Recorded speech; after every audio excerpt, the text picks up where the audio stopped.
Здравствуйте, уважаемые зрители! Хочу ознакомить вас с последними новостями.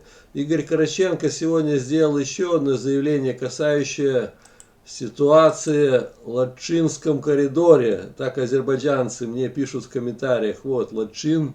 И вот здесь сейчас Игорь Караченко возникла большая проблема.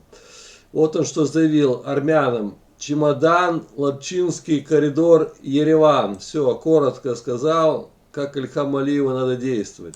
По мнению известного российского военного эксперта, Пашинян хочет демилитаризации азербайджанского Карабаха. Существует один приемлемый вариант. Так, это прокомментировал главный редактор журнала «Национальная оборона» Игорь Караченко. Прокомментировал неадекватные заявления действий Николы Пашиняна. Подчеркну, есть единственный вариант демилитаризации. Чемодан, Латчинский коридор, Ереван.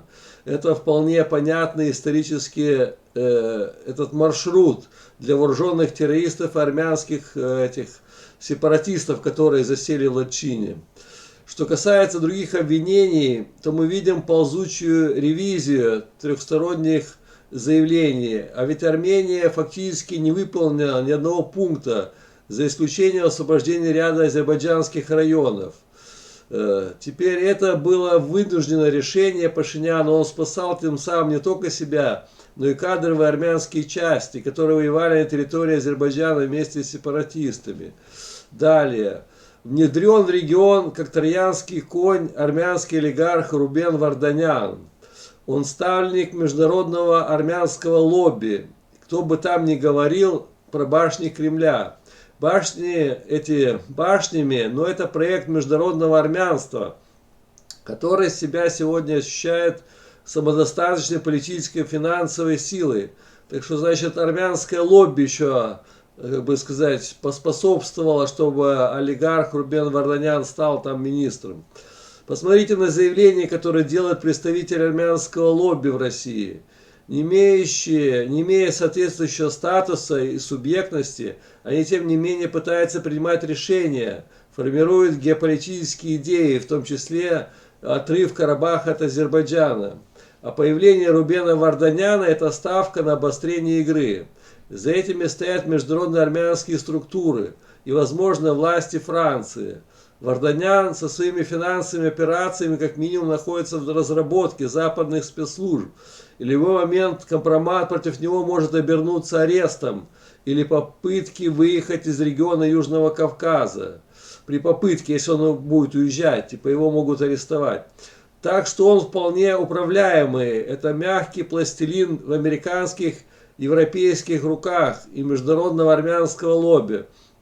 Вот это заявил Игорь Караченко. И вот здесь еще сейчас касающее Латчинского коридора. Там азербайджанский политолог заявил, нужно задействовать российско-турецкий центр мониторинга. Сейчас я вам покажу, где Латчин. Вот. Что здесь надо сделать русско-турецкий, как бы совместный, чтобы Турция, Азербайджан и Россия контролировали всю ситуацию. Так, и вот российские миротворцы. Подробнее, что здесь немножко сейчас зачитаем. Так, там Захарова там делала выступление, что, мол, там все наводят порядок российские миротворцы. В общем, она недовольна, что если еще кто-то будет там контролировать Латчин, то это типа уже неприемлемо, они там 5 лет должны, российские миротворцы, находиться. И вот в чем дело еще. Почему бы так? Сейчас азербайджанским властям пора задействовать механизм российско-турецкого мониторингового центра, развернутого в соответствии с этими законами в Агдаме. Почему бы офицерам этого центра не взять под контроль или, по крайней мере, наблюдение типа за Латчином? И такую, надо бы сказать, сделать там подразделение, чтобы при входе и выезде, то есть все контролировалось. Беды от этого ни для кого точно не будет. Но типа недовольство и взаимные претензии хотя бы частично можно будет снять. Это написал Мусабеков.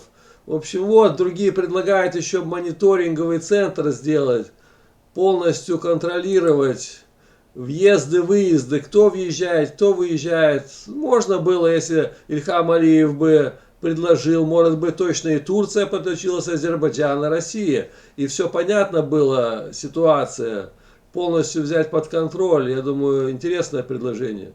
В общем, вот такие новости. Всем спасибо, всем пока, до новых встреч.